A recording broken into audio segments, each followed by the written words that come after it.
is newsworthy, especially for me. I have behind-the-scenes news on the Stop Killing Games campaign. Okay, a quick refresher because I know this gets confusing.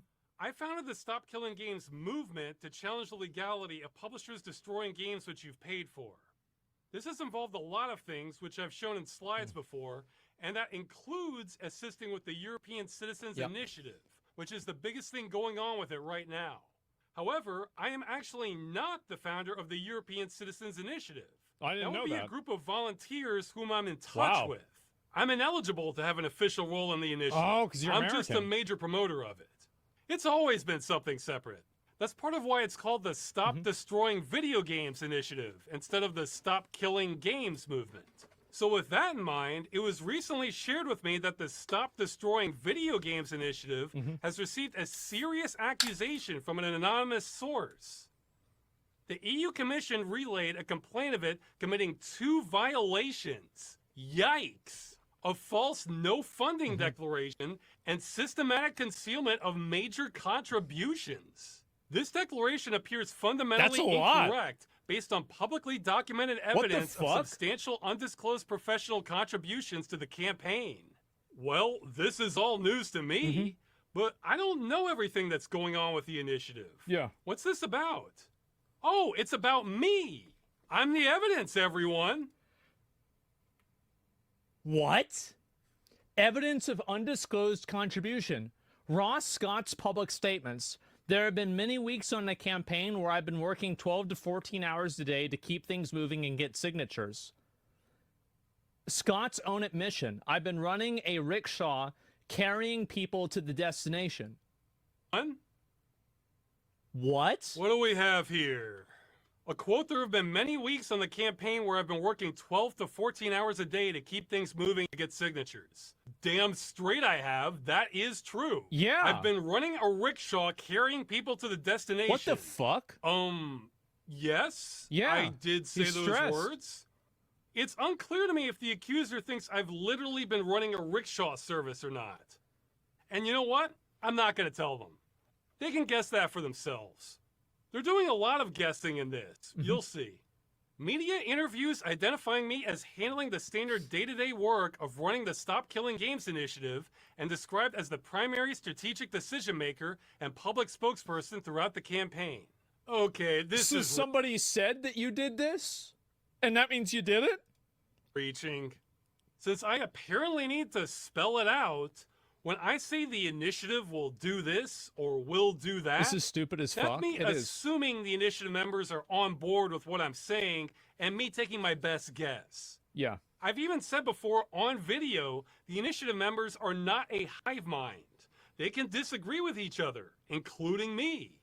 They certainly listen to my input, but the decision on literally everything about the initiative is theirs. Yeah, because if I don't like something but they do, then I just have to deal with it. Yeah, because if I don't like something but they do, then I just have to deal with it. I have no actual authority. I think that Ross should not even try to explain himself. Everybody knows that they're lying. The only reason they're doing this is to discredit the initiative and to make it look bad and to try to remove it by some sort of administrative rule. That's the reason why they're doing it. Everybody knows this is fake. Everybody knows it's bullshit. They're just pushing it in order to avoid having to take accountability. And so blatantly show, yeah, of course it is. Nobody in the initiative takes orders from me. Yeah, he's lying. But get ready, because here comes the clown count. Oh my God. 15 to 20 weeks of 12 to 14-hour days. Oh my God. It's interesting that they call this a conservative estimate, because they're making these numbers up. They may as well be reading tea leaves. It's true, I think. So if this person is an employer, if this qualifies you to be an employee of the company, why don't these game companies pay the people that play the video games that they make all day? You've got people playing Ubisoft games 14 hours a day, probably. They're in some circle of hell, but they're there. So shouldn't you be paying them some money? Spent that many hours a day working on this campaign. It's outrageous. For some weeks. But 15 to 20? That would have killed me. Some weeks That's were a this lot. high. Others, That's it an was anywhere ass load. from 0 to 4 hours a day. I don't know. You know why I don't know? Because I never track my hours. Why would I? Nobody was He's not an hiring me for employee, this. It's all volunteer time. The only reason I said 12 to 14 is because there were plenty of days where I would wake up, And then work do the it all whole day. time, then go to bed. Yeah. Minus eating, exercise, and essential chores. It's 12 to 14 And hours. those days make me batty. I hate working that much. But I am I hate impressed working. that they think they know my hours better than I do. Oh, but here's the good. I I am hate impressed working. that they think they know my hours better than I do. Oh, but here's the good part. Professional rate, 50 to 75 euros an hour. Yeah, maybe What? that would mean something if I was a professional who had a rate for anything. Minimum estimated value, 63 to 147,000 euros. I see what they're doing. So they're saying that because he worked as a volunteer, they're prorating all of the amount of time that he worked as a volunteer. So this is okay. So this is what they're doing. They're taking his statement of saying that I work 12 to 14 hours a day during critical campaign phases, and then they created a estimate of how long those phases were, and then they took that 12 to 14, multiplied it by that amount of days, and then they prorated that amount of that number by 50 to 75 per hour. And now they're multiplying it, making it look at $67,000 or $147,000. So they just make shit up? Yeah, they're totally making this up, and they're making it up. This is literally a stack of lies. Straight up making shit up? Yeah, why would Pirate do this? I don't know. I don't know why Pirate would have filed this. This is crazy. Oh, yeah. Okay, this one annoys me a bit Just- because their it's low never end, enough for him, is there? 63,000 euros is more money I've made in any year in my entire life. Oh. Though, hey, I'm sure all kinds of people are worth more if they make up numbers about how much Yeah. they should be getting paid from imaginary They sources. should put me on there too. But they're saying my volunteer work is worth that much, so by not reporting it, kind of it's a compliment. violating Article 17, yada yada. Their supporting evidence is media treating me as though I'm the leader, and me saying I've worked a lot on this. Well, it's true, I have worked a lot on this. If But I somebody must- says they worked on your games, does that mean you have to pay them for undue wages? What a stupid thing to say. They worked on your game, meaning they played your game. must have said publicly that I'm ineligible to join the initiative at least 50 times. And this may surprise the accuser, but sometimes game journalists get details wrong when reporting on something. 12 to 14-hour day commitment during many weeks far exceeds any reasonable volunteer threshold. Yes, true. They're right about that. That isn't reasonable at all. I've hated this crap, and I can't wait to work less on the campaign. It's only my perception that this is my one chance to fix the problem of destroying games that's pushed me this hard. Yeah. But I have my limits, guys.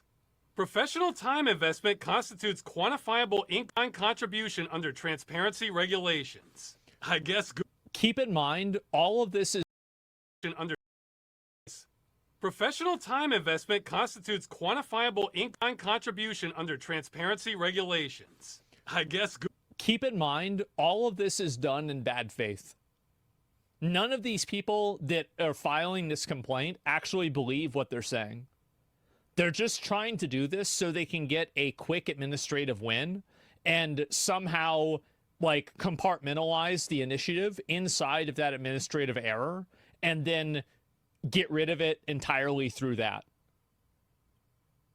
They don't care about this. They know it's not true. They're just using this as a weapon. good thing I'm not a professional then. Well, this is a very serious accusation. Who and it sounds filed like I this? should have logged my hours and made up hourly rates like my Who did accuser this? did, huh? But wait, here's a thought. Why don't we check what the European Union's rules actually are? Who is considered a sponsor? Sponsors are people or organizations providing financial support over 500 euros. Okay, well, I've spent €0 on the initiative, just a crap load of time, so that's not me. Okay. Legal persons or organizations providing other economically quantifiable in-kind donations or non-economically quantifiable support to an initiative are also considered sponsors. Well, I've been advised I'm not a legal person. I'm a natural person. That sounds right. And I certainly wasn't representing an official organization. I mean, I haven't signed one form with Stop Killing Games on it, or for the initiative for that matter. Nope. Individuals providing non-financial support, such as volunteering, are not considered sponsors under the ECI regulation and do not need to be reported. Okay, so he already said that. Yeah, there it is. Oh, what's that? That description, which is exactly what I've been doing? So the EU says the initiative has been following the rules this entire time? But what about this anonymous accuser saying the EU doesn't know its own rules? Is there a hidden clause here? And also, if you want to make the argument that somebody making a video should disqualify the Stop Killing Games initiative, because I can see where they're going to, I can see where they're trying to go with this argument. They're saying that his material support on his YouTube channel is somehow a amount of support that he's giving it, and that support can be quantified by cross-referencing sponsorship costs and the amount of views that it's created for the initiative, and then they're trying to use that as a quantitative value that he's providing to them that makes him a sponsor. But the reason why that's invalid is because you could use the exact argument for what they're advocating for with Pirate Software, because Pirate Software has made videos in the exact same way that are against this initiative. So if you want to say that somebody making a YouTube video is offering this non-financial support and that categorically means that their involvement should be invalid and the initiative should be invalid, they also invalidate themselves. It's retarded. And again, this is done in absolute, complete bad faith. Everybody knows this is a lie. You're not a sponsor unless you work really hard? So let's get this straight. We've got an anonymous complaint saying the initiative is violating EU law. It's anonymous. I'm apparently in charge of the initiative despite being ineligible to even join it. Hence why my name is not on here. Who the does accuser this? is making up how many hours Who I've did worked this? on this and are making up imaginary money amounts I've supposedly donated in kind, and their claims directly contradict the EU's own laws on this. Uh-huh. And hey, plot twist. There's something I didn't tell you. John Ubisoft. The official organizers literally asked EU representatives if it was okay for me to assist them in the capacity I have been back in spring of 2024. He already predicted this. See, they're so stupid. This should be the biggest white pill that you ever get, or like, you know, whatever you want to call it, or blue pill that you ever get. The people that you're going up against are functionally fucking retarded. It's so easy to come out ahead on top of them. It is. It's so easy. They're stupid as fuck. Just to make sure everything was above board in case there was a problem or we needed to report anything. They said what I've been doing is fine. We've been doing this by the book, guys. So where did this complaint come from? Well, we'll never know. It's anonymous. But let me ask you, does anyone think this is just some concerned citizen acting independently here? I mean, pretend all of these accusations were true. Would that end the initiative? Maybe. I don't know. Someone was gunning for us. This is a shot across the bow. Yeah, of course it is. Now again, this complaint is anonymous, so I'm not accusing anyone. I don't know who wrote it. But I'll just say the timing of this is awfully hot on the heels of the industry lobby group giving some very bad statements about the movement. In some cases, I think outright lying about it. But I don't know if I'm not going to say who did this. It was Pirate Software. Guys, he's not saying that, okay? It clearly wasn't Thor. Thor didn't do this. It's funny to meme around about it, but Thor clearly didn't do this. It was them. Maybe it was a different lobbying group. Yeah. Or maybe it was just some political hatchet man hired by the industry. But someone was trying to kill the initiative. Filing paperwork to the European Union accusing the initiative and myself of violating the rules, maybe even committing a crime, I'm not sure. That's no small thing. This is the industry playing dirty now. It reminds me of Battleship. They took a shot hoping my battleship was here when it was actually here. So they missed, but my battleship was here when it was actually here. So they missed, but I sure felt the splash. So why am I telling It's you? obvious that they're trying to delegitimize it. And I find it to be very interesting that they're trying to delegitimize it. Because trying to delegitimize it rather than arguing directly against it means that they can't. Why would you try to delegitimize something if you could just simply provide a stronger argument that works better? There's a reason why they're doing this. All this? Well, this has me a little worried. I mean, this complaint doesn't scare me. We followed the rules and they made up the charges. I mean, hell, if they hadn't put appears fundamentally incorrect, this might have been borderline libel against me. Yeah. But the fact that first we have the industry lobbying against us, then we're getting this attempted shot at us behind closed doors, wow. makes What are me the odds? concerned about what's coming next. I mean, It I could haven't have done just been somebody that works at one of these companies, right? Or it could have been some fanboy that doesn't like of Ubisoft. And there could have been a million reasons. I don't think there's enough reason to really think it's a conspiracy, but it doesn't really matter. I mean, the complaint is still ridiculous. anything shady that I'm aware of, but maybe Yeah. that doesn't matter. If they can't find a real angle on us, maybe they'll make more things up. You're messing Maybe with somebody's serious money. things. Yeah, true. At the rate we're going, I'm expecting the next news to be a Photoshop of me in a parking garage doing a handoff with a briefcase full of money. Oh, no! Now, what I've been told is if the industry can't He kill did the that. initiative, the next step is to throw so much dirt on us, members of parliament start getting scared to support it. That's right. So just because this is only the second shot at us, that doesn't mean there aren't 20 more shots coming behind it. And I'm again reminded of how stupid this whole thing is. Again, members of parliament being afraid, there's a very easy way to solve that problem. Make them afraid of being afraid. If they want to play in that game, then engage them on that level. It's okay to take the high road, but if someone else takes the low road, you have to meet them there. When you consider what a comparatively low cost an end-of-life plan is. I bet whatever companies are spending on lobbying against us is more than it would cost them to have end-of-life plans for their games, especially in the future. It is kind of funny. He's right about that. Yeah. Hell, I think a lot of end-of-life plans for games will be less than those imaginary euros I'm not being paid. Yeah. But I don't know what's coming next, and it could get a lot worse than this. It will. Who knows? I am so out of my league on this. I have never been a No, you're not out of your league. Ross, you need to understand that the people that are against you are so much dumber than you are, it would make you afraid for democracy. These are people who, like, I mean, Ubisoft, like, they... I mean, did you play Assassin's Creed Shadows? Like, these people have no fucking idea what they're doing. The fucking CEO says, but all the critics gave our game a good review. Why didn't it sell a bunch of copies? You're playing chess with basically with pigeons, right? And yeah, they might try to knock over the pieces and act like they won, but it's still just a stupid fucking bird.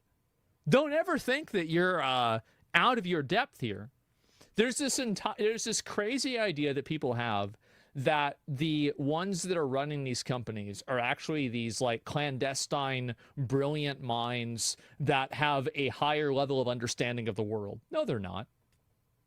It's just a bunch of guys. And a lot of times they're probably dumber than you are. political target before. So this is all uncharted territory for me. Have you ever Yep. played a game Don't that's insult getting pigeons. harder and harder, and you can still keep up with it in the moment? Yeah. But you're starting to think at the rate it's going, you're not sure if you can handle it in a level or two? It's Kazan. That's kind of the vibe I have right now. The game was hard. And for those of you who think I'm being paranoid, Did you hear about that retro gaming YouTuber who was arrested for reviewing modded handheld consoles? Oh, yeah.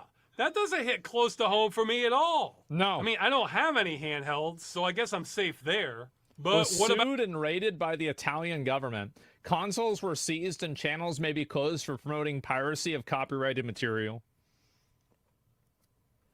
Keep in mind that the entire idea of copyright is made up. It's not real. It doesn't exist. All we have to do is get enough people together to just simply redefine how we see it. That's it. That's all we have to do. about abandonware? If I play an emulated Commodore 64 game, are they going to send the cops to my place as step 5? Gotta love the games industry. But as of this Commodore moment, 64. I still feel free to speak my mind. That was a long time so ago. I better make use of it. Here's the thing. The video games industry is worth billions. If they really want to smear me or the initiative, they'll find a way to do it. We're lucky their attempts have been so bumbling so far. I mean, Yeah. I just showed you how these claims are false because they're lying about how the law defines my actions. Video Games Europe was almost certainly lying about this claim, and it was irrelevant. Almost certainly lying about their liability here. Yep. They were either so obtuse they couldn't understand what we're asking for when it's spelled out for them, or they're lying Well, about... no, they're not. Like, you have to understand that a lot of these people they're stupid, but they're also liars. It's not that they don't understand what you're doing. It's that they do, and they're lying about it to make you look bad. That's the reason why. They're intentionally lying. Exactly. not understanding it. Take your pick. Oh, and this claim. This one is a bit clever because it can't be disproven. You could say this about anything. Yeah. Like, I could say it's prohibitively expensive for me to make a paper airplane. And you might say, what are you talking about? A piece of paper costs what, 2 cents? And I could say, yeah, but that would curtail my choice. Because I want to make my paper airplane out of the Magna Carta, and that's price.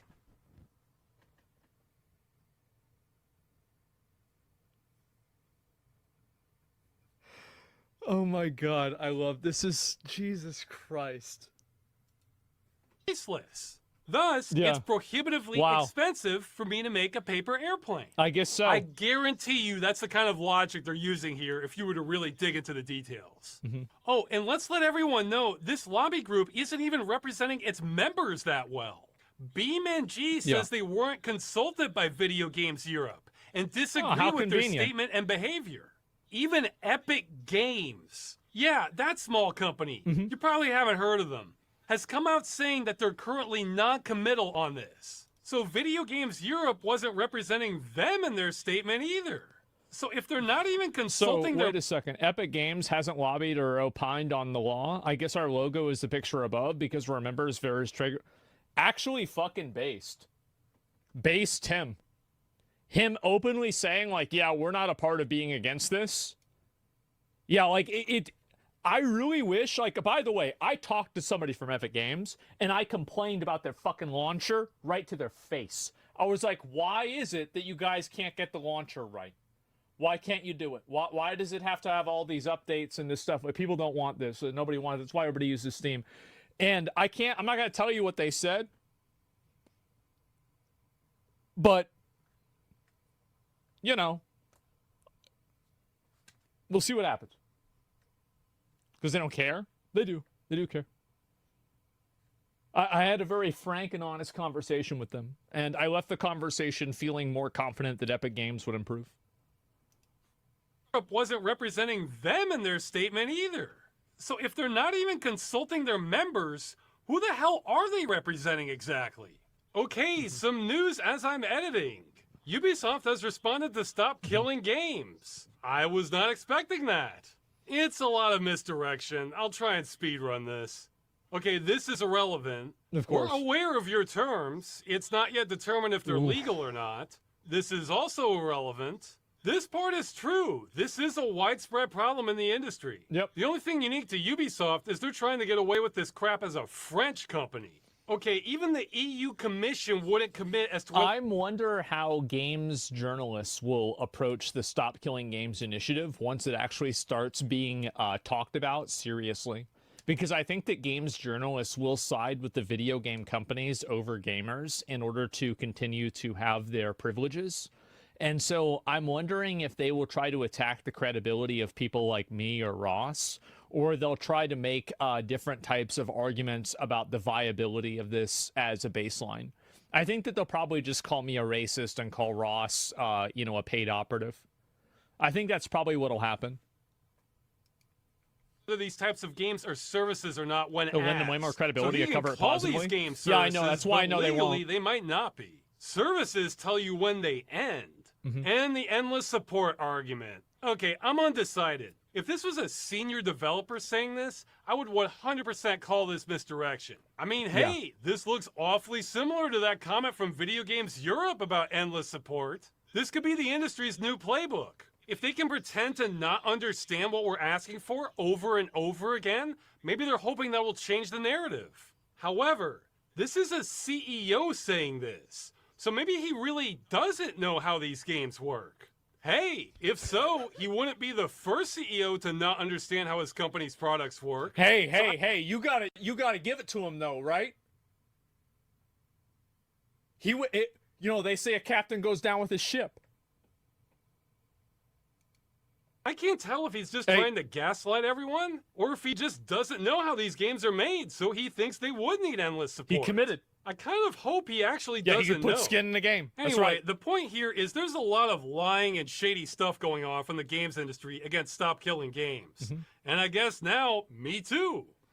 So if these attempts to shoot down the initiative keep happening, maybe assume the industry, which has been shown to be lying repeatedly, is lying again. And the whole point of their accusations is to make you forget the real issue, which is consumers are getting robbed by the industry. There are nuances to it, but the basic message is when you buy a copy of a game, you should get to keep it. And publishers shouldn't be able to destroy what you already paid for. This concept is so basic, it's still a joke we even have to fight for this. So don't let the industry throw What does this guy want? Communism or something now? What is this? Some kind of Nazi stuff? A communism? A Soviet China? What is this? off the scent, especially in the future. If something doesn't pass the smell test, Can't do push back. I say this because things could heat up so much that maybe in the future I'm not at liberty to give commentary or defend myself like this. No, I will. I've managed to get in touch with a few political insiders that know more about how these attacks work than I do. Yeah. I intend to follow their advice. Right now, my plans haven't changed at all. But if I just go really quiet on some topics in the future, then I'm telling you why right now. It will be because the attacks are getting so serious that me saying anything might be a liability somehow. I mean, remember, this was behind the scenes. The industry didn't make this one public. So who knows what the next thing they're planning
planning is. Now, hopefully, I'm overreacting and the industry won't keep escalating this. This was just them taking a couple pot shots at us, but I'm trying to prepare for a lot of scenarios. I mean, I knew there was a chance of something like this happening back when I launched the campaign last year. That's one of the many reasons I never wanted to do this. Yeah, we didn't have to do this. If there was an end-of-service plan with the game that you purchased, whether it being able to play it offline or what have you, in your opinion, would that justify paying $100 for a game? No. So when I buy an ice cream cone at McDonald's and they decide to change the purchase agreement that you can still buy an ice cream cone, but they have to punch you in the dick after you eat the ice cream cone, and this is like a legal obligation that they have to do, and then you say, well, if we took out the punching you in the dick part, but we make the ice cream cone cost $7 to compromise, would that be acceptable? I would say no. Just stop trying to punch me in the dick. There's no compromise that's necessary here. There's no compromise. We don't need to compromise with anything. This is an unreasonable, ridiculous thing that they have even begun with. Do not allow yourself to be, anchored in to a lie. Don't let yourself be anchored into a lie and then try to cede ground to people that have malicious intent.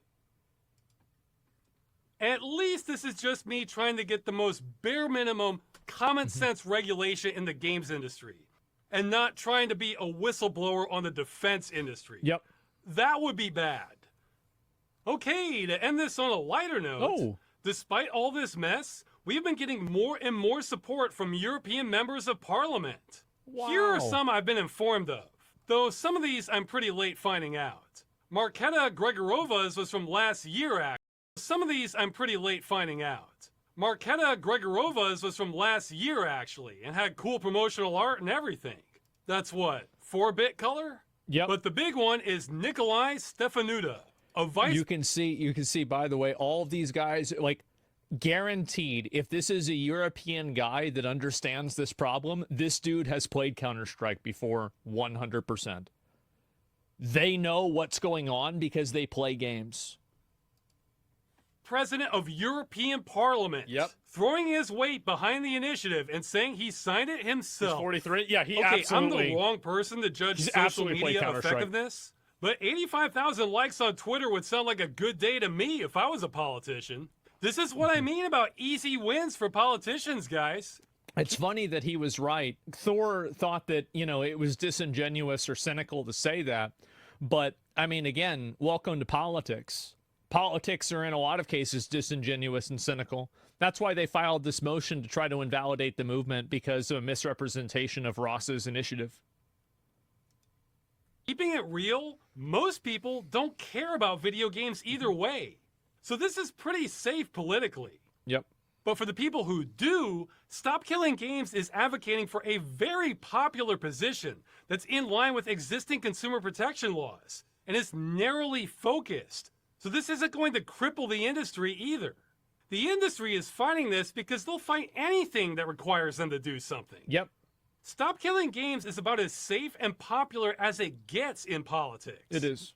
And as a bonus, it's appealing to people who might not normally be involved in politics. That's an elusive demographic. Yep, that's the Gamergate, bro. Now's a good time to mention again Activate that contacting gamers. members of European Parliament on the Internal Market and Consumer Protection Committee is probably... Any of these guys, this guy with gray hair, maybe not, bro. Like, you want to look at this guy, probably you could, this guy, Stefano, you could probably get through to him. Like, these guys, they probably will get it. But Peter and Pablo, the Peter here, I don't know about Peter, right?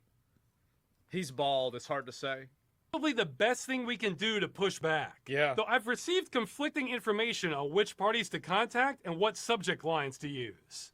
If you want to help, just try your best with contacting a representative of your country. Preferably someone who cares about consumer rights. Okay, that's it. That really narrows it down. I have no idea what's coming down the pipeline now, but all this resistance means we are throwing around some real power to fix things. I think so. So let's keep at it. Fuck.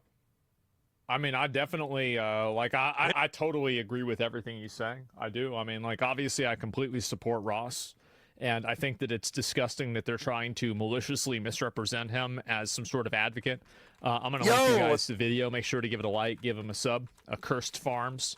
I've been a supporter of the Stop Killing Games initiative ever since the beginning.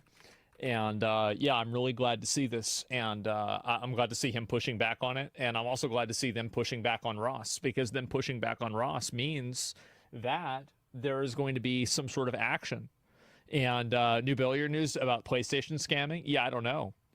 And why not treat this like the automotive industry? For as long as they have to make parts for the model, the video game industry could just make a secondary market that forces or encourages companies. I think the reason why is because of intellectual property laws, which I think are intellectual property laws I don't think have been modernized. And I think that the licensing and the way that IP law works now, I think it doesn't work for the internet in 2025. And that's the issue. Like, everybody knows about DMCA, right? Digital Millennium Copyright Act.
Do you know what year that was created? 1998. That's right. Everybody is marching to the drumbeat of a 1998 law. It's insane. Chair? No, it's fine. It's just, it does that. It's all right. And, yeah. Ubisoft says they should rip up your games. Yeah, I disagree. And might need a little bit of modernizing. I think so. Need a new chair? No, it's okay. It was just like I pushed on it a little bit too hard. Check the Nemesis system for Warner Bros. Perfect example of IP law. Yeah, I think so too. When you encounter enemies in video games, you're going the right way. The person is working way too hard with no pay. Hello, CEO of video games here. Please delete this video. And remember, everyone, this man is not suicidal. It's hilarious to see giant corporations act as actual Ace Attorney villains. No, that's not true, because if they were an Ace Attorney villain, they'd probably have a better case. It's just pathetic and stupid. And the fact companies are fighting back means this does worry them. Don't let up. Yeah, I think this definitely means a lot. It means that we're making a lot of very effective progress, and I'm really happy to see this. I think it's going to keep getting more and more attention and more support, and I think this is a great thing, and it's just going to keep getting better. And hopefully by the time that this, this is all done, we'll actually be able to play video games in the way that they were intended. Imagine that.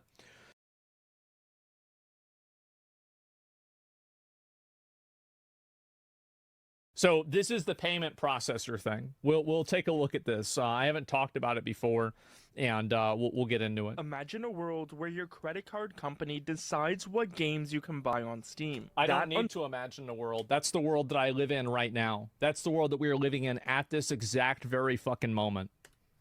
Thinkable future just arrived. Yep, Valve, known for its hands-off approach, has added a new rule that would change PC gaming forever. Not by law, but by the powers of payment processors like Visa and MasterCard. Starting today, Valve updated its What You Shouldn't Publish on Steam section to include content that may violate the rules set forth by Steam's payment processors and related card networks and banks or internet network providers. In particular, certain kinds of adult-only content.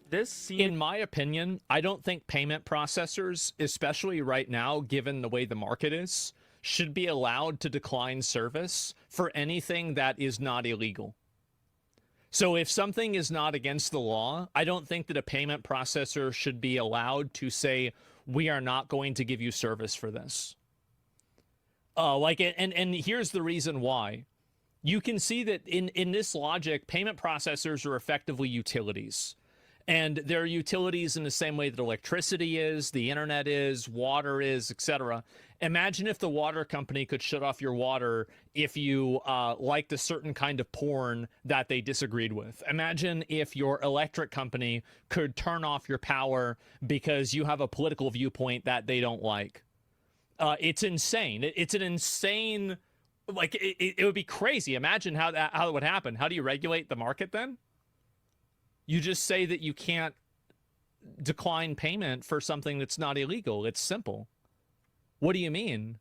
You just regulate it the same as you regulate anything.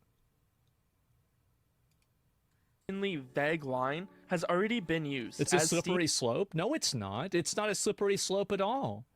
This is... Anybody who's actually complaining about regulation categorically is like a fish complaining about water. We have regulation for fucking everything. The idea that payment processors being regulated is somehow beyond the pale and some slippery slope is total bullshit, and the only reason you're believing it is probably because payment processors pay people to lie to you and tell you that it's true.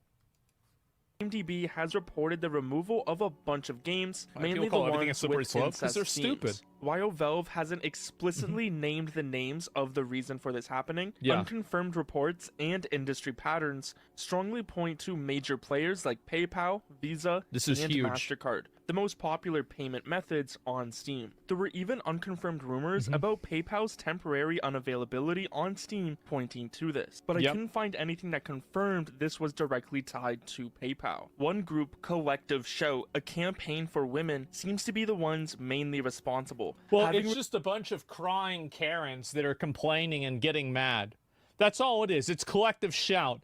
again, there's a reason why in every single ancient history there is some form of banshee, siren, or something that is collectively shouting. Okay? This is a tale as old as the fucking Odyssey. So there's nothing new and nothing different about this at all. It's, yeah, a collective Karens.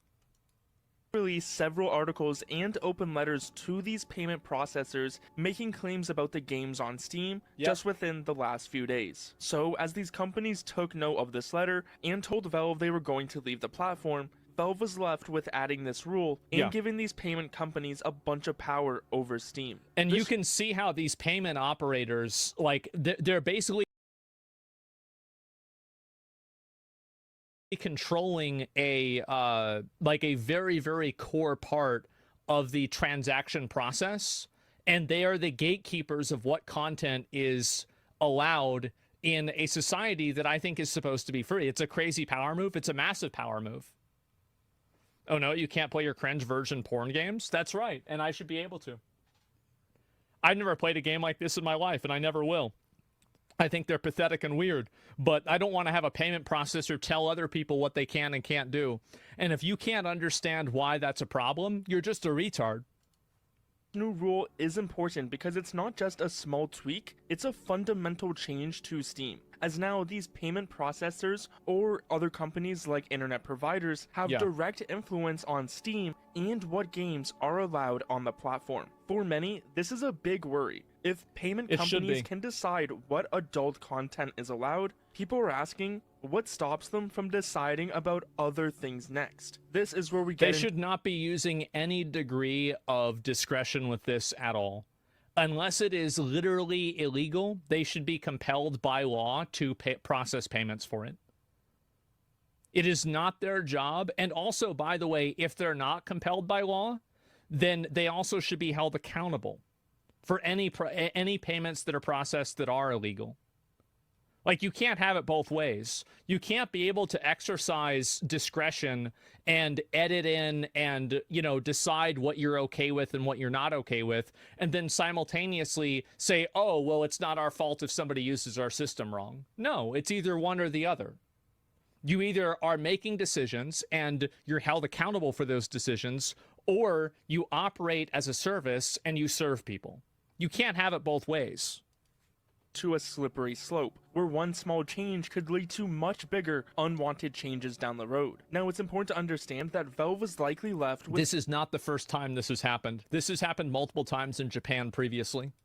The very few choices in this situation, as not listening to the payment processors would have led to them removing their services from the platform, which is what many have reported happened already by PayPal shortly before this rule was added. Now, to truly understand how big this change is, we need to look at Steam's past. This isn't about the specific adult games taken down, it's about a complete reversal of Valve's long-standing, hands-off approach to moderation. The problem and the issue here is that it is a third party that's coming into a service, coming into a platform, and then telling that platform what they're allowed to do.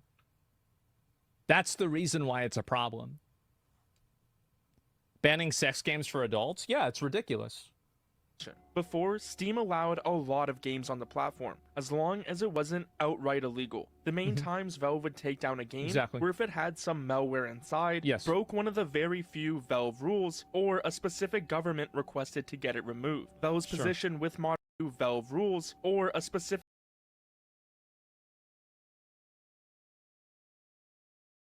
government requested to get it removed. Valve's position with moderation and the relaxed rules led to Steam having a large number of adult games and sometimes other controversial content. This position Valve had brought them a bunch of complaints. In 2018, Steam faced criticism for a hate group problem due to— The only reason why these articles are being put out is because they want to pressure Steam into censoring people that they disagree with. Steam doesn't have a hate group problem. This retard has a problem with his opinions being unpopular. He has a problem with people being able to express themselves in a way that he disagrees with. This isn't a problem. It's never been a problem. The only problem is him. lacks enforcement against hate speech. Now, this wasn't a game, but it shows how Valve generally The worst part is that Visa doesn't operate under democracy, so they should have zero control over legal tender and its visibility for people using it. Yeah. This is a strategic move, not a moral one. Porn industry is massive. Banks don't want people to actually spend their money they deposit. By removing a huge avenue for expenses, they effectively limit how much outgoing cash there is.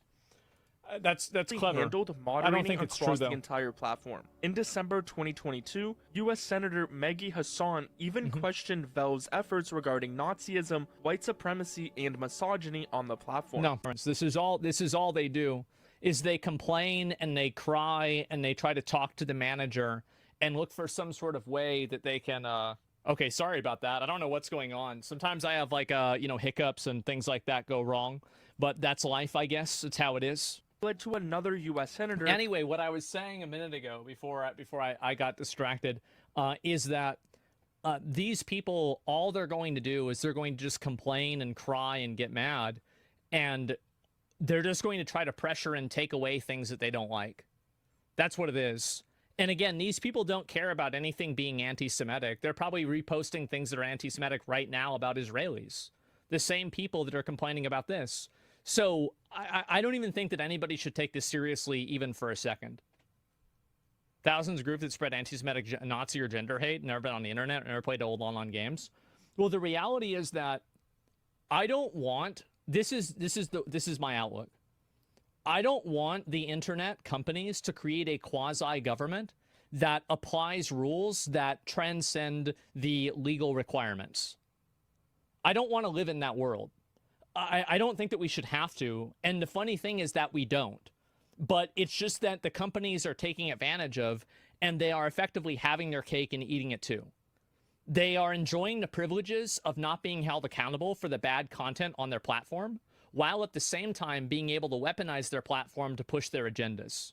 It should be one or the other. It can't be both. And payment processors are only one form of this. Mark Warner asking Valve to do something or face further scrutiny Honestly, by this thing seems so fucking overblown.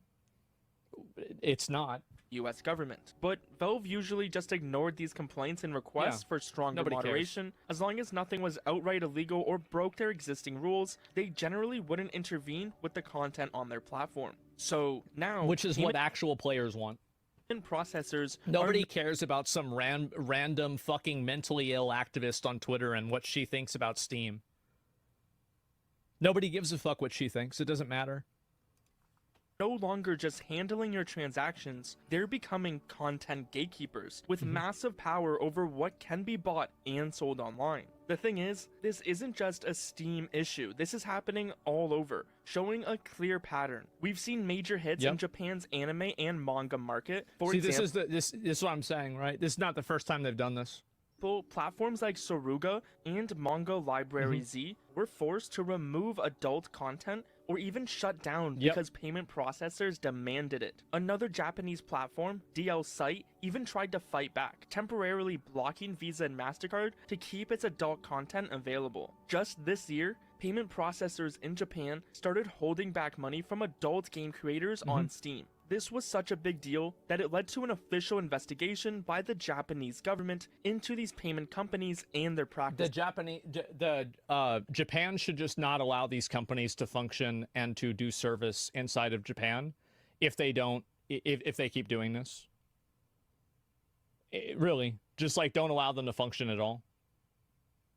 Yeah, like if you want to do that, like it's economic terrorism. Yeah, you can't force us what to do. It's ridiculous.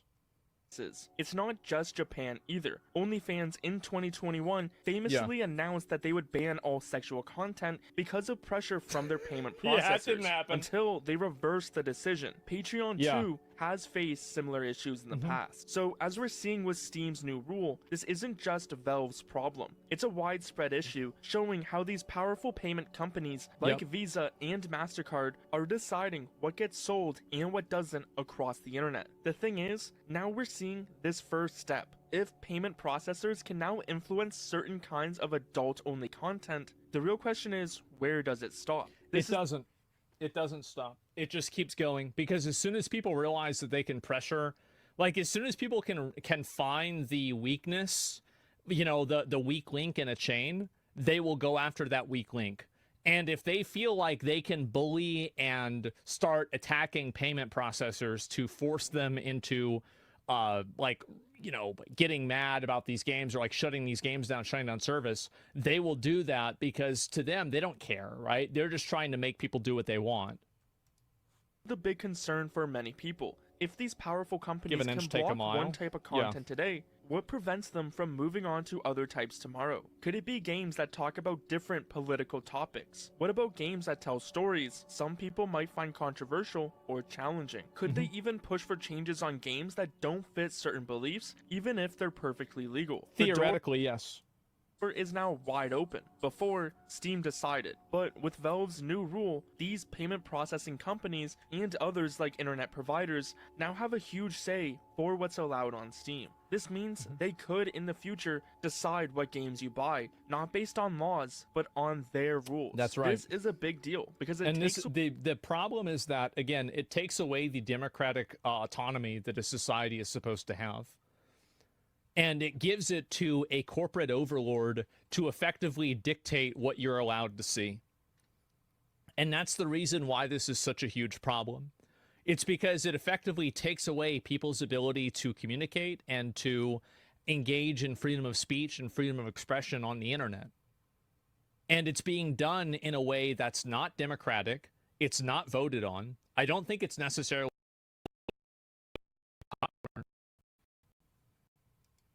away control from Valve and gives it to This these is how Karens companies take over the whose world? That's right.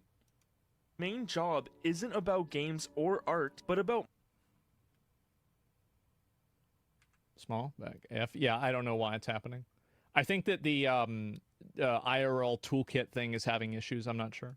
and gives it to these companies whose main job isn't about games or art, but about money and transaction. Yeah. Now, I've already seen a few different suggestions from different Steam users, including exploring different payment options, like maybe crypto, or even the No, all of these are addressing symptoms of a problem. Even getting mad at the company. Like, I'm not even mad at Collective Shout.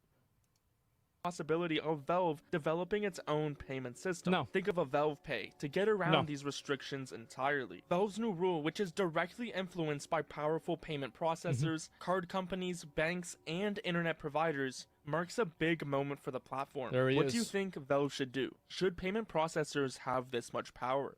They absolutely shouldn't, and everybody knows it. And I think, again, the more that people allow this, the worse that it will get.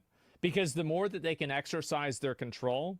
And so it seems like also, by the way, there is, I'm not going to go through this right now. So we've recently been talking. It seems like Japan is going to be pushing back against this.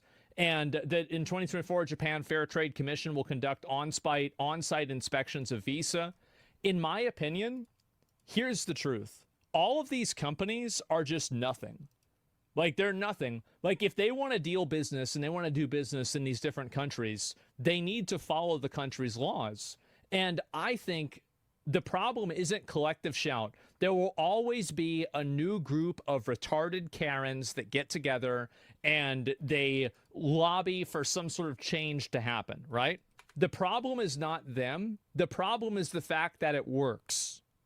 That's the issue, and that's the actual problem. And until you can solve that, things are just going to keep getting worse.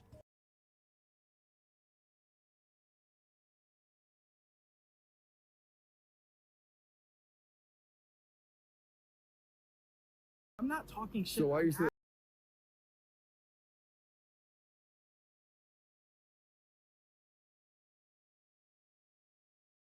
Hunter Biden. Andrew interviewed Hunter Biden. He interviewed Hunter Biden, and it went exactly the way that you thought. Do you know what I mean? Like, Well, because they think cocaine, Scarface, very cool. Crack cocaine, they think The Wire. oh, in that sense, oh, absolutely. You know what I mean? know, Like, they don't know how absolutely, yeah. similar the chemical compounds are. Well, the only difference between crack cocaine and cocaine is sodium bicarbonate and water and heat. Literally, That's it? That's it. And those things are pretty much free if you go to, like, a science store. This is free.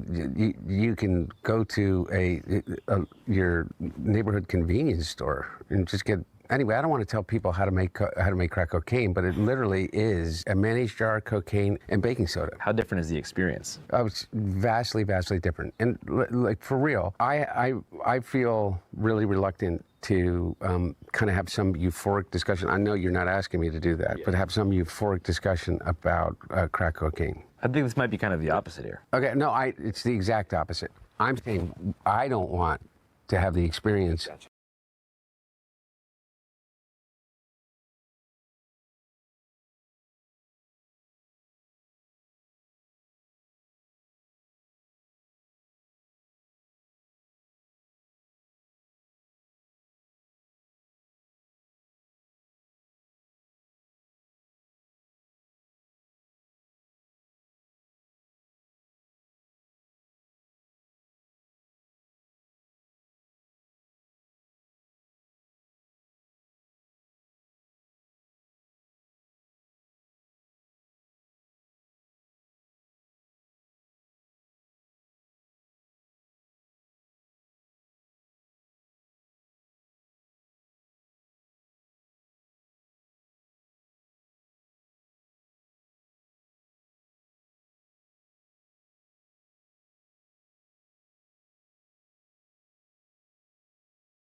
of some euphoric recall.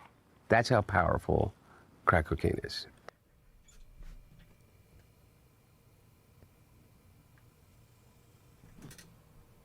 Gentlemen, this is the face of the new Democrat Party. I know you might not accept it yet, but there will come a day where he runs for president. And I can guarantee you, I think he's going to win the fucking primary. I do. I'm not kidding. Like, remember whenever I said Hunter Biden, and I said he was going to run for president, he going to be talking about it? And everybody said I was crazy. We are going to have probably not the first, but another crackhead president. Does crack cocaine make you act any differently? No. Is it safer than alcohol? Probably. People think of crack as being dirty. It's the exact opposite.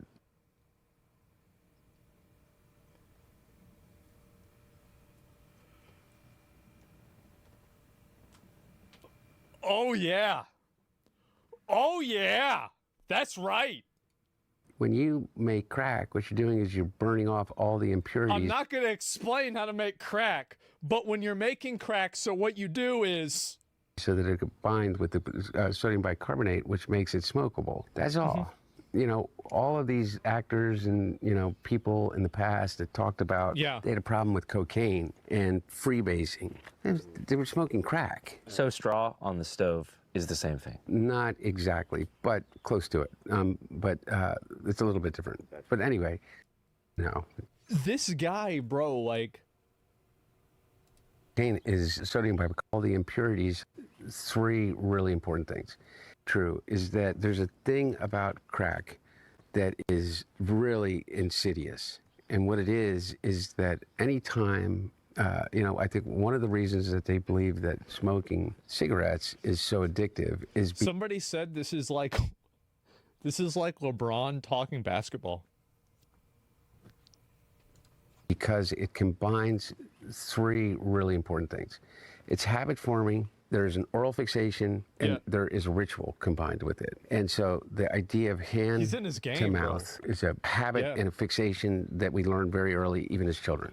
With a pacifier, with a spoon, with your thumb, to even to breastfeeding. Okay, so really, so I don't want to get into the psychology of it because I'm no expert, but I do know this, is that you combine with that ignition, combustion, and then you combine the ritual. You have your cigarette in the morning. You have a cigarette when you get out of the car. That's a lot of crack. You have your cigarette with your coffee. That's a lot of crack. Crack is that on steroids. That's it's over and over. There's ritual to it. There's a ritualized part of it. The combination of all of those addictive behaviors together becomes like really powerful. And the drug in and of itself is a more immediate euphoric sensation. Didn't he just say he didn't want to get into how euphoric crack was?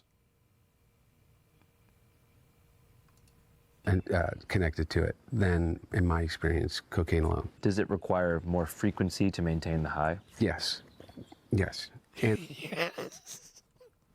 the capacity to use more than you could otherwise with powder cocaine, just physically to be able to ingest it.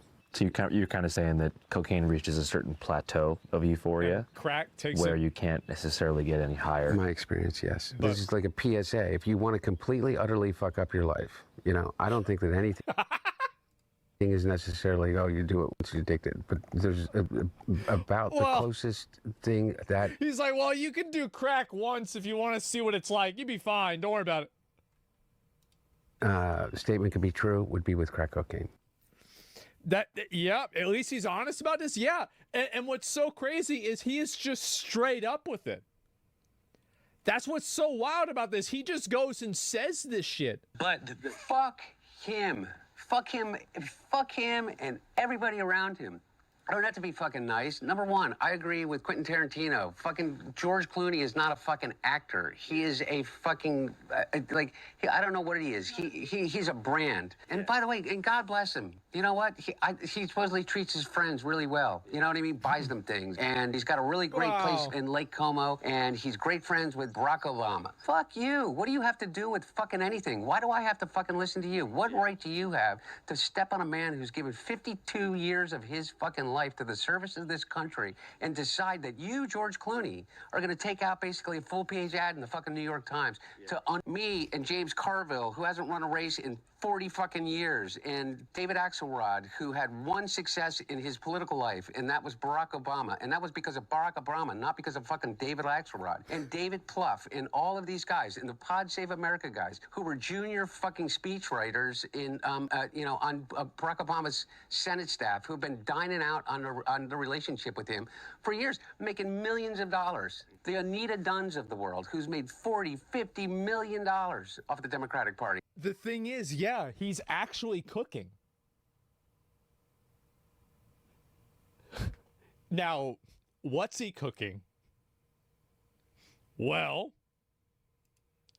they're all going to insert their judgment over a man who has figured out, unlike anybody else, how to get elected to the United States Senate over 7 times, how to pass more legislation than any president in history, how to have a better midterm election than anybody. You guys are laughing now, but he's going to run and he's going to make... So let me get this straight. The 2 most well-reasoned normal people in the Democratic Party are a guy with brain damage from a stroke and a crackhead.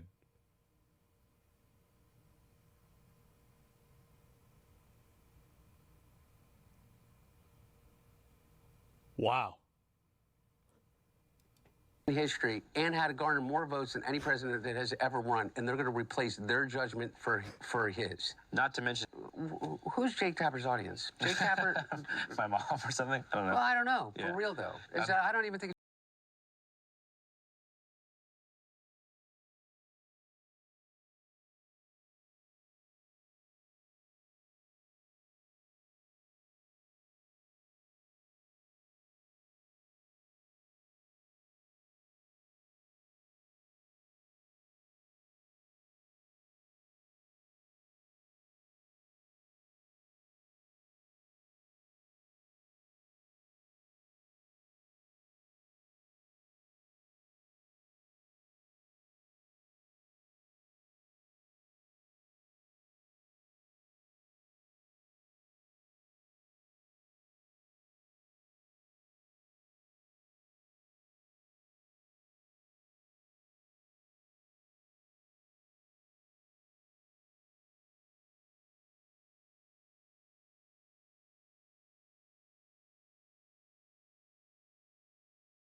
at your mom anymore. No. By the numbers, what influence does Jake Tapper have over anything? He has the smallest audience on cable news. And beyond that, I think that the book is right now on Amazon that he put out. I mean, his ratings just went to shit after he put the book out. You know, they did a 2-week infomercial for it. I mean, it was such a money grab, such a disservice to everybody that he serves with. That the Opinions? Now, can I go back to the clip Asmongold Hunter Biden, where I said, wait a minute. Oh, yeah. Bro, Hunter Biden. It's like every time this dude commits a crime, he takes a video of it. What is it with this dude? Like, this guy takes more pictures than like an Instagram girl. Driving his fucking crack. Driving 172 miles per hour on the way to Las Vegas. And nothing's ever gonna happen to him. He's speed running life. Yeah, he is. You know what this reminds me of? It reminds me of XQC playing Grand Theft Auto, except it's a real person and it's real life. Just driving. I don't know. No, it's not this one. I've talked about this before. I hope Hunter Biden runs for president. I think that we do not live in a world where he can't win. Should run on the campaign slogan. I tried to tell y'all. I tried to say this shit was gonna happen. I tried to say, bro, like I could see it. I could have seen it, bro. I knew it was coming. We're gonna crack down on crime. I feel like if he did that, it would be so ridiculous. People would like it. I think it's gonna happen. Let the country go down in flames for memes. Well, it's gonna go. It's gonna go up in smoke, actually. Do you see Biden? So Republicans would hate it so much. I'm telling you, crack down on crime. If he did that shit, I honestly think people would vibe with it. I really do. Like, you guys don't understand. Like, everybody thinks that. Opinions? But fuck him. Fuck him. Fuck him and everybody around him. I don't have to be fucking nice. Number one, I agree with Quentin Tarantino. Fucking yeah, redemption arc. No, I'm telling you guys. Let me see if I can find the rest of these, and if there's any more of this here, and where is this? And he's somehow convinced all of us that these people are the fucking criminals. White men in America are 45 more times likely to commit a fucking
fucking violent crime than an immigrant. And the media says, well, you got David Axelrod and, you know, Rahm fucking Emanuel.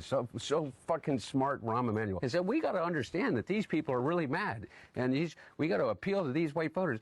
Romp, the only people that fucking appealed to those fucking white voters was Joe Biden, 81 years old, and he got 81 million votes, and he did because, not because he... You got to respect the fact that, bro, this guy bro, he's out there defending his dad, man. He's out there in the trenches. He's like, you know what? No, man, my dad is the man. Like, like, this is it, yeah. Appeased their fucking Trumpian sense, but because he challenged it. And he said, you can be an 81-year-old Catholic from fucking Scranton that doesn't understand it, but still has empathy for transgender people and immigrants. And then nobody said, oh, Joe Biden's going to turn us into a socialist state, no matter how much they said it. But these guys think that we need to run away from all values in order for us to lead. I say, fuck you. How are we getting those people back from fucking El Salvador? Because I'll tell you what, if I became president in 2 years from now, or 4 years,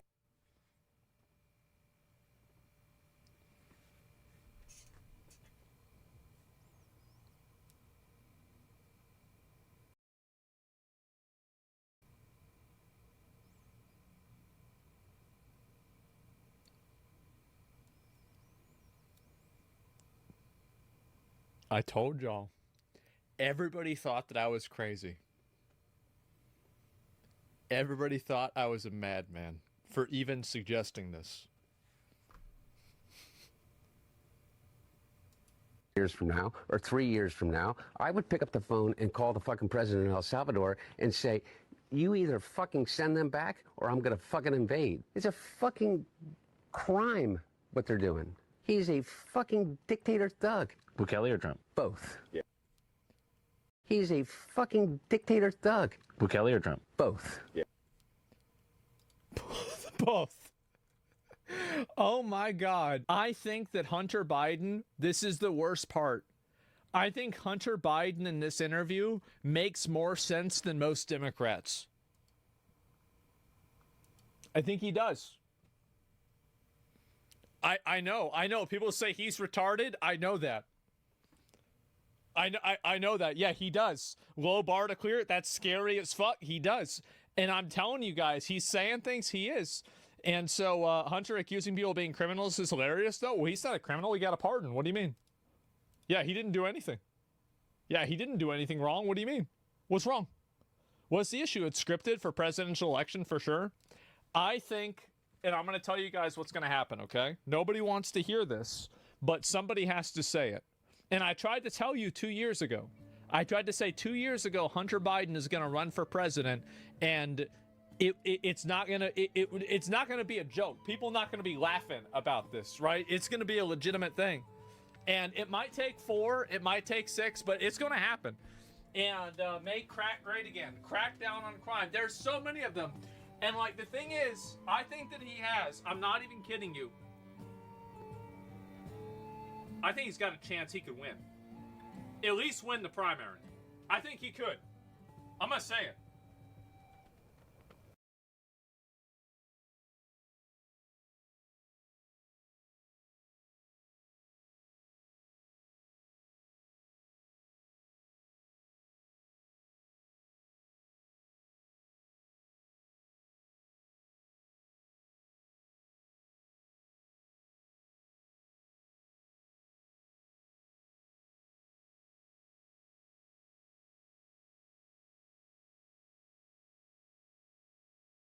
Ubisoft CEO, when asked about woke content in Assassin's Creed Shadows and whether he supports Stop Killing Games. Oh my God. Hello, Mr. Guillemot. Brice Ghetto. I'm a recent shareholder, but I'm a long-standing user of Ubisoft wares. I have a couple of questions. First of all, regarding Assassin's Creed Shadows. There's been a lot of controversy regarding that game. How do you respond? Ubisoft has been accused and criticized for this wokest trend. I mean, this is happening in 16th century medieval Japan, and the main character is an African samurai. That's a bold choice by Ubisoft. And in the story, he falls in love. That's one of the getting called out immediately. Possibilities of the game. He gets to fall in love with a transgender character. So, woke or no woke? How do you explain Ubisoft's deteriorated reputation? You forgot the other one where he can also fall in love with and have sex with Oda Nobunaga's sister, who was the what do you call it? The ancestor of 16, I believe, Japanese emperors. So there's also that. Which may actually challenge the foundations of your organization. So is that a show of openness on your part, or are you going to backtrack or backpedal on that leftist political agenda?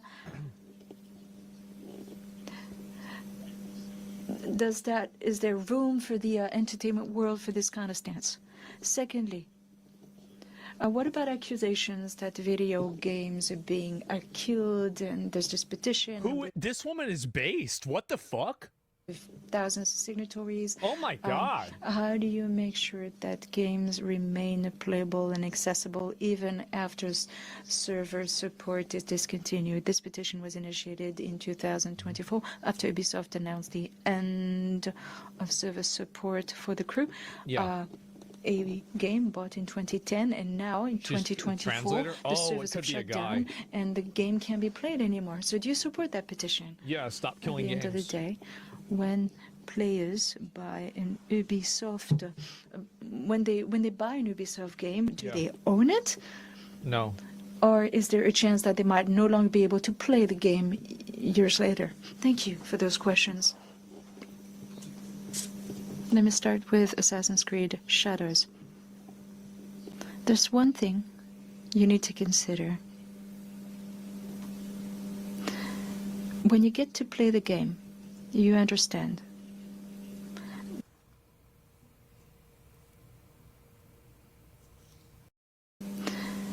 When you get to play the game, you understand.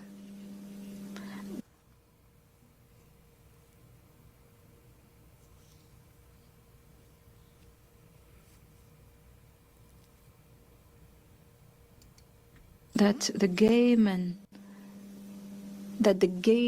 is full of characters, and the characters actually blend in with the game.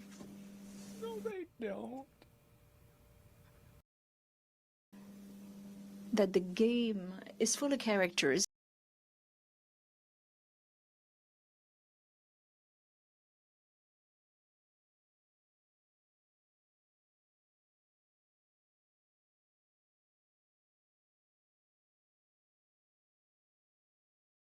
And the characters actually blend in with the game. No, they don't.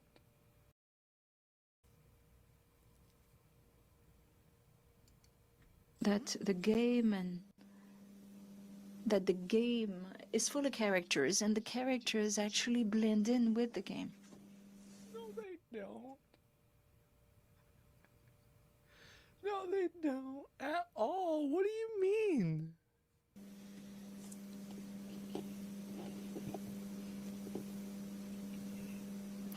Obviously, with regard to this particular game, what was our goal?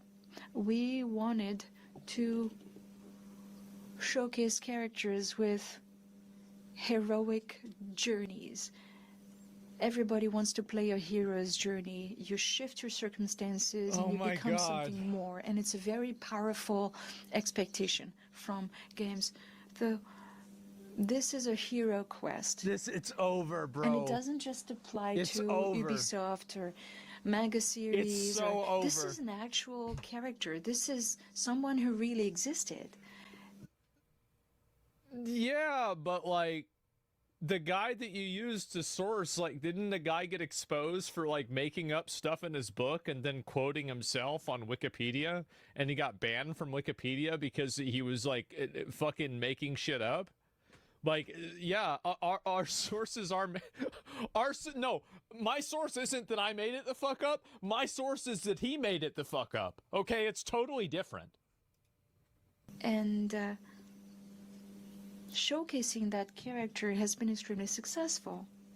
And that is why we That's why we decided to sell part of the company to Tencent, it's been extremely successful. So we decided to create a offshoot of the company, lay off a bunch of people, and then transfer all the IPs to that offshoot company that's partially owned by Tencent. Yeah, that really shows. Yeah, I bet things are going great, buddy. Yeah, that sounds like a winner's proposition to me. Decided to tell that story. We wanted to tell a different story. A fake one. The one that didn't happen. Regarding the petition, we operate in a market, and whenever we operate in a market. Okay.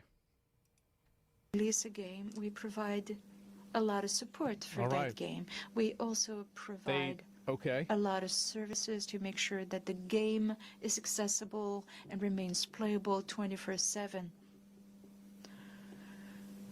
So we provide information regarding the game and how long I think that this answer has less content than their games. And that's really impressive. This is crazy. Like, I honestly, Kamala Harris could learn something from this guy for saying literally fucking nothing in like 3 minutes. the game can be played. Wow. And players and buyers are forewarned that eventually the game may be discontinued. Now, what happened with this game? There was a €1 fee proposed to all buyers of the game. For just €1, they got to buy the next version. €1. It's not a whole lot of money to be able to continue playing a game. And we also announced that the game would be available offline in future so that players could continue to play it. Yeah. So this is an issue that we've been dealing with. But this kind of issue is not specific to Ubisoft. True. It's not. All video game publishers are faced with that issue. You provide a service, but nothing is written in stone, and at some point the service may be discontinued. Nothing is eternal. And we are doing our best to make sure that Nothing is eternal. That's the answer. This is some fucking what is this? Is this like Revelations? Oh my god. things go well for all players and buyers. Because obviously, support for old games cannot last forever.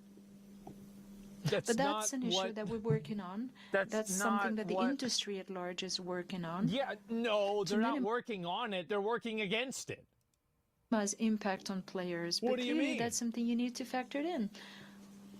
The lifespan of a piece of software, whenever there's a service component, eventually services may be discontinued because the software may become obsolete over time. A lot of tools become obsolete 10 or 15 years down the line. They're no What about longer like a hammer? A hammer doesn't become obsolete. available, and that is why we release a new version. And so we have version 2 and then version 3. But clearly, this is a far-reaching issue, and we're working on it. This explains a lot. It really does.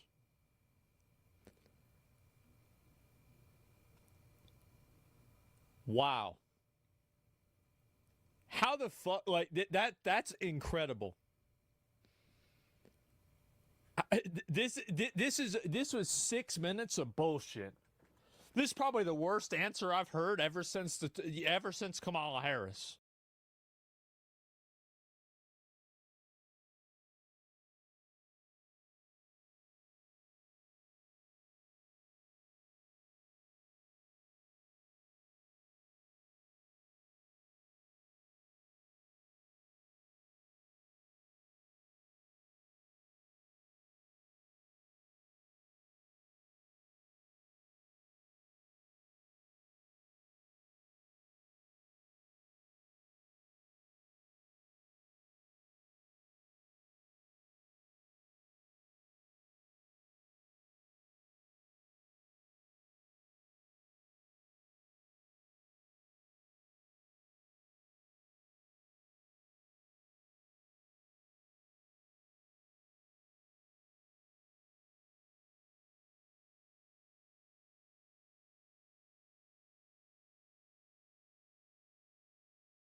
Breaking: WNBA players will earn an additional $20 in salary next year. The league sources describe the move as historic. They all came out wearing these shirts, "Pay us what you owe us." The WNBA loses $50 million. So that means that every WNBA player owes the NBA hundreds of thousands of dollars. I feel like that's what's fair, right? Like, they should be paying the NBA. Like, yeah, I think we go with this, right? It seems like it's smart. WNBA has never been profitable. Yeah, it's why, like, I don't even understand. The only reason why people watch the WNBA now is because of her, because they want to see who's going to try to, like, stab her or, like, fucking, like, there's this one clip I saw of Caitlin Clark, like, trying to fucking shoot a basket. And, like, some girl comes in there like a fucking saber-toothed tiger and fucking claws her fucking face. I was like, bro, is that not a foul? I feel like this is a problem, right? Sir, yeah, what is this? So, anyway, yeah, they all come out wearing the "Pay us what you owe us." Now, Gideon could be sleeping there, but they kicked him out. So, if you consult the graph that I've just posted here, you'll see that nobody is watching the WNBA. That's the reason why the WNBA isn't making... Oh, sorry, I missed a few of them. So this is the reason why the WNBA isn't making any money, and they're not getting paid. It gets worse. That's great. Look at that. That's where is everybody?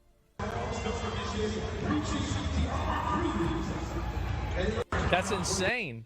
And so anyway, you got all this going on. Show us an NBA stadium. Okay.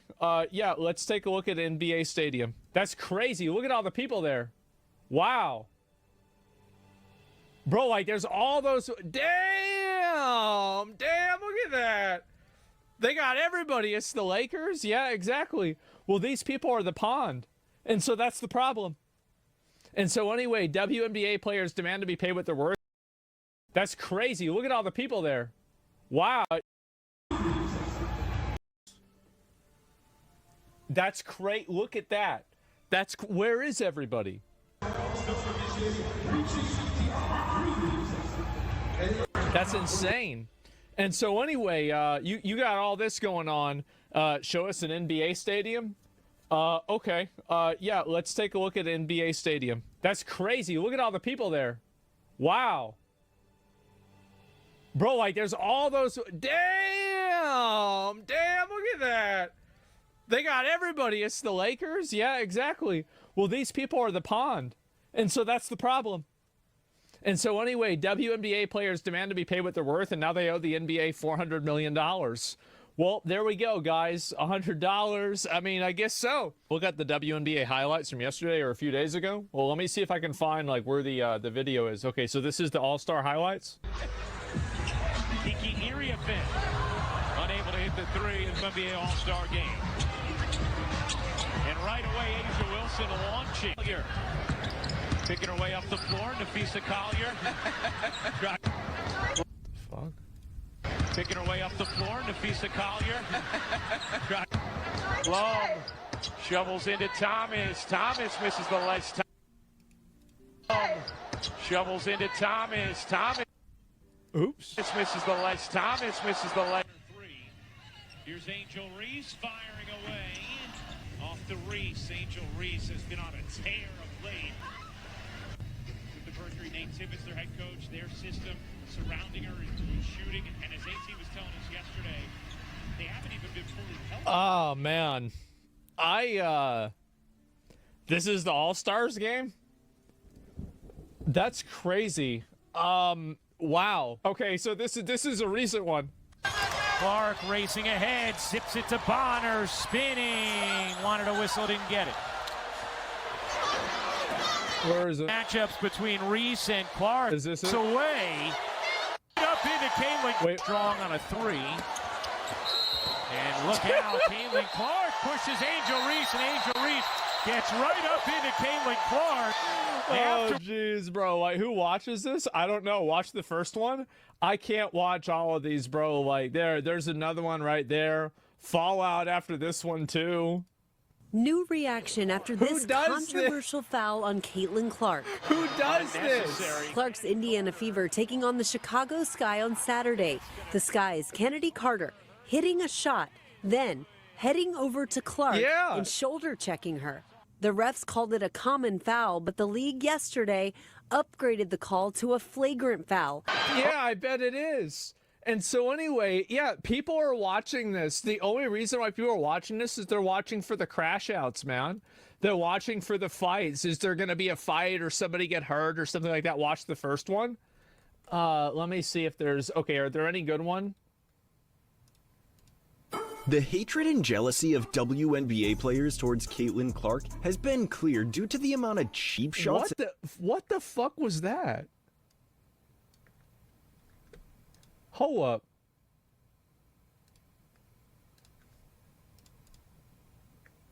All right, we're gonna watch this. I want to.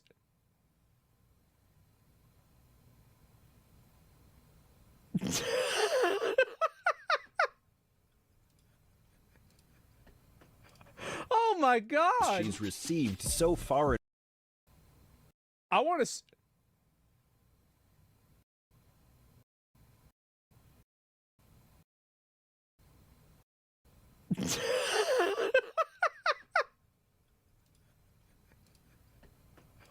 Oh my God! She's received so far in her rookie season. Jesus! The WNBA has had 30 flagrant fouls this season. Doesn't seem like that. That's got to be more than hockey, right? 30 flagrant.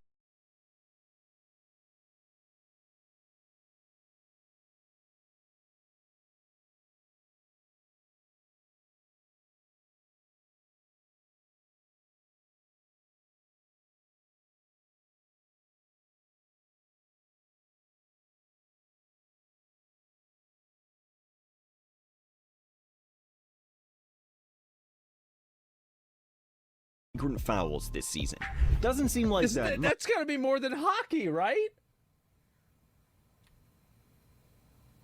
What are they doing? Doesn't seem like that much. But the issue is that 5 of these 30 flagrant fouls have been committed against Caitlin Clark. And of the 5 flagrant fouls that I think it's a jealousy thing, because like she's gotten well known for being like a female basketball player, and they don't like that. Been committed against Clark, 4 of them have been committed by the Chicago Sky. Racism so, yeah, too? I mean, you say maybe it is a bit of racism. You could say maybe a bit of that, but I honestly think that the primary reason is just because they're jealous. 17% of all flagrant fouls in the entire WNBA this season have been committed against one player, and 80% of those flagrant fouls on that player have been committed by one team alone. That's crazy. So, wow. But how bad are all of these flagrant fouls or cheap shots really? Were all of them warranted to be a flagrant foul? What about some of the petty cheap shots that she's received that weren't called as technical fouls? Well, today we're going to look into every flagrant foul and cheap shot that has been committed against Caitlin Clark this Sparks. Caitlin drives down the court and pulls up for a deep 3 in transition. The defender goes to contest the shot, but her feet land in Caitlin's landing zone, leading to a flagrant foul call. The controversial part about this play was that the defender landed in the landing zone, which the shooter gets once they land back onto the ground from their jump shot. Interfering in the landing zone has been a controversial call made in the NBA after Zaza Pachulia landed in Kawhi Leonard's landing zone in the 2017 playoffs. Not giving the shooter space to land can lead to the shooter landing on the defender's leg, which can lead to a serious injury. Clark from way outside draws the foul. This exact scenario happened to Kawhi, and he missed the rest of the playoffs. Wow. It's a serious thing, but I wouldn't say this was a This play was just like the previous Okay, here we go. Here we go. Defender landed in the landing zone, which the shooter gets once they land back onto the ground. Who does this? The defender landed in the landing zone, which the shooter gets once they land back onto the ground from their jump shot. Some more coming. Clark with the step back and gets fouled. I'm the juggernaut, bitch. Free throws coming as Anya Nwede. I'd say this one was worse because the defender was not as cautious about the landing zone and didn't even seem to think about it or the We got another one. Okay, next. This cheap shot didn't result in a flagrant foul, but it was clearly done on purpose to trigger Clark and to send a message. It wasn't dangerous by any means, but it was definitely stupid and petty more than anything. Since this was done intentionally, it's worse than the other instances, but it didn't put her in danger. So get ready, because there are even more ridiculous moments on the list. This instance was still a basketball play, but was very egregious. Thomas set a solid screen that nailed Clark to the floor. Jesus. God damn. That nailed Clark to the floor. Thomas nailed Clark in the head and could have been seriously injured on this play. Clark was simply trying to get through a screen set by Alyssa Thomas, but Thomas put her right shoulder and forearm to Clark's neck and face and knocked Caitlin Clark straight to the ground. Man. 5 quick points here for Caitlin Clark. Bro, like that's... They need to put her in the NFL. Yeah, like, yeah, that's impressive, bro. And Thomas just runs over Clark. And not gonna get the benefit of the whistle. Get her in the NFL. Watching basketball for years, your hands stay in place when setting a screen, and they should never land on another person's neck or face. Jesus. This next instance happened in a game earlier in the season against the Chicago Sky. Caitlin was driving to the basket, and while she went to attempt a layup, Angel Reese whacked her again, leading to Clark falling hard to the floor. Is this the one with the Was claws? it a basketball play? Yes. But the way that she smacked her that hard right into the face made it seem like the play didn't look too accidental. Jesus. Third in the voting last season. Clark. Jesus, bro. Like, they got her all the way on the AT&T thing. Look at this. Clark. God damn. 3 Sky players coming over. This play resulted in a flagrant foul on Reese and stirred up a lot of controversy due to the ongoing rivalry between her and Clark. Although this was a basketball play, the sheer force and takedown was a very aggressive and unwarranted move by Reese. It's a little bit unnecessary. Rookie of the year. At this point, the Fever were up by 25 late in the fourth quarter. Here we go. And Caitlin was having an incredible game. Clark received the ball at midcourt and was on her way to get an easy layup.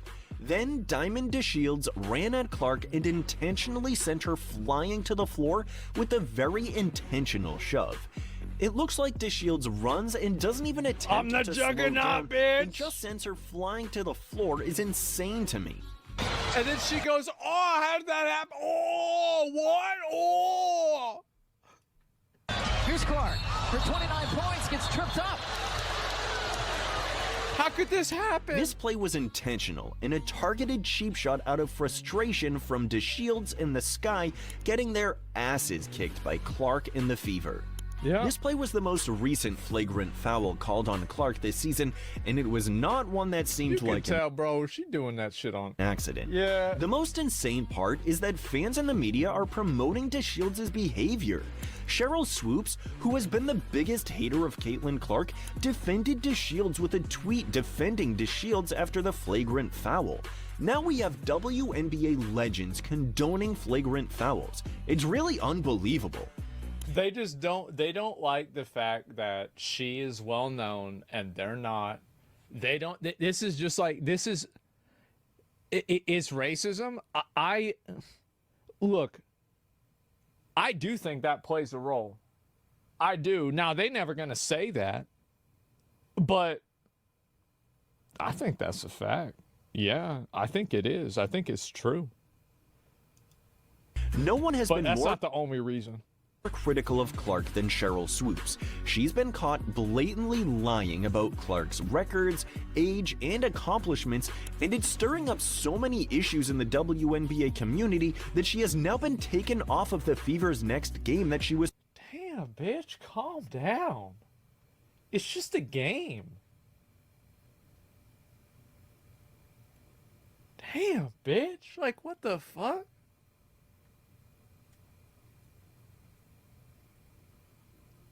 Jesus. Supposed to be an analyst for.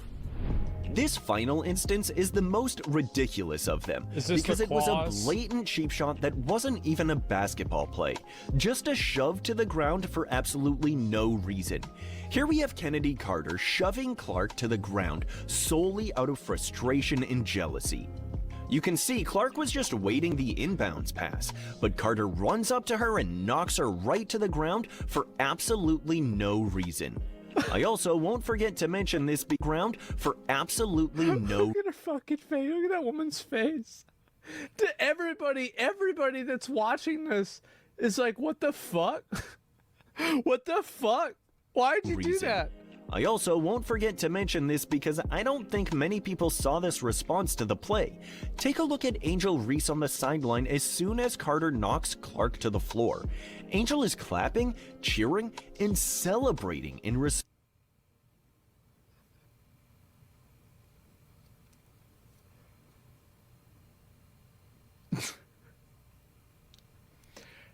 You know what's really funny to me about this is the fact that this is more entertaining than the WNBA has ever been.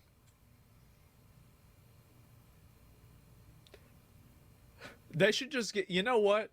Why don't you just get rid of the ball? Just give everybody boxing gloves and just fucking put them all on the court and just fucking have at it. You can have more people that watch that than the game. Call Dana White. Yeah, Dana White needs to fit. Dana White needs to buy the WNBA and get this to what it needs to be. Knocking Clark right to the floor. I mean, that might be the most ridiculous thing I've ever seen. Nah, because this shit's not over. It's probably going to get worse. I mean, how much more blatantly obvious can it get from this? Clark hasn't even received the ball yet, and Carter ran up to her just to knock her to the ground. If this move wasn't intentional, I don't know what is. This was just another example of blatant targeting towards Clark, and it's happened way too many times this season for it not to be a motive behind it. Now that a pattern has developed of blatant flagrant fouls and cheap shots on Clark, it's clear that there is a motive behind these cheap shots. It is. Fans have noticed and have spoken very loudly on social media over this issue. There is an immense amount of jealousy towards Clark, and it's truly unfortunate that media personnel are so quick to discredit her and hate on her because Clark is the driving force to the WNBA's skyrocketing. The only reason why people don't call it out, if this was a bunch of white basketball players doing it to the one or like a minority black basketball player, you would be hearing about this everywhere. This would be like a national fucking thing. This is absolutely the reason why it's being perceived this way is because of race. It clearly is. Anybody who can't see that is delusional. And like, I'm not really I'm not like one of those guys, but like, you got to call it how you see it. And that's 100% what's going on here, right? Like, that's it. Whites are minority in basketball. Yeah. Like, I mean, but could you imagine like if this happened to like a minority player, like by white people? Like, think about how crazy the media would be going, how crazy, these people would be going. It'd be insane. Didn't Shaq call it Angel? I thought he did. I don't think so. I don't know. Exposure this season. It's pretty insane how Clark's transcendence of women's basketball has caused. They're jealous of her skill. I honestly think that they're jealous of her popularity. That's really what it is. Like, I mean, the race stuff is like salt in the wound, probably for them. But I think that they're really like they don't give a fuck about like her race, really. Like, they care about the fact that she's popular. So much controversy by women. And the attention, yeah. But what are your thoughts? Do you believe the flagrant fouls and cheap shots have gotten out of hand? Or is it all just a part of the game? Let us know in the comments below. And if you liked the video, don't forget to leave a like and subscribe to the channel so you never miss an update. Angel Reese missed layups, but they get increasing more. Angel Reese has had a fairly impressive Chicago Sky is important. In fact, she's above average in almost every advanced stat line. Her net rating is +7 points. Mabry time to add to it. Got Allen on the move. On the kick to Reese. She comes middle. Does not go. Fighting for the rebounds. Her 4 teammates have their arms up in the air at the same time because they don't understand how she can have such tunnel vision. Notice literally all of her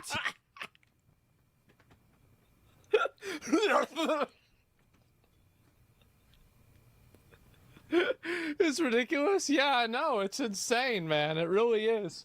And that's funny shit. Yeah, it is. I don't know what the fuck are you doing? And so anyway, whole team's open. Yeah, I guess so, right? And so basketball is really women's basketball is. I'm gonna be real. This is the most entertainment I've gotten from women's basketball since Jadion went and fell asleep. You remember that?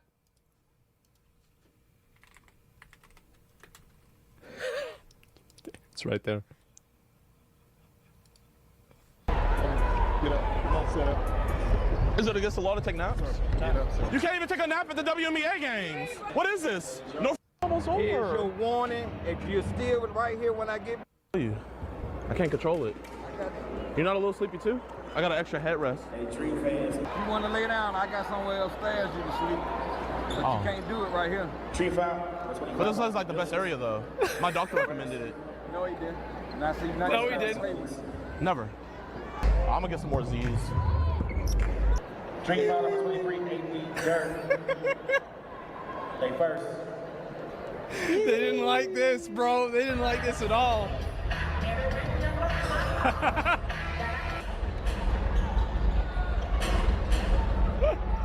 Oh my God.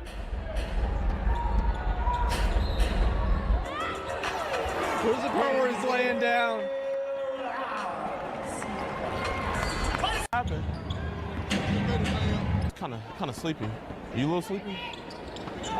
This is like a perfect. I mean, I sleep at a.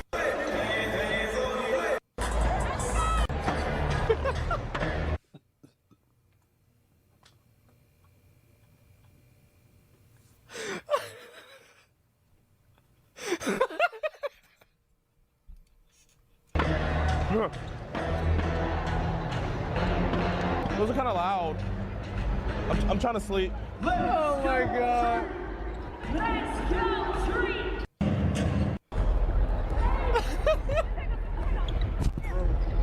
Slide down. Bro, this shit was so, I don't know how to feel, yeah. And so this is the last time, bro, like, yeah, oh my God, I know. And they finally, now I've asked you, you gotta stop. Here's your warning. The game's almost over. Here's your warning. If you're still right here when I get back, you're leaving. Here's your warning. The game's over. Man, it's funny, but it's a fuck around situation. No, obviously he been an asshole doing it, but it's still funny.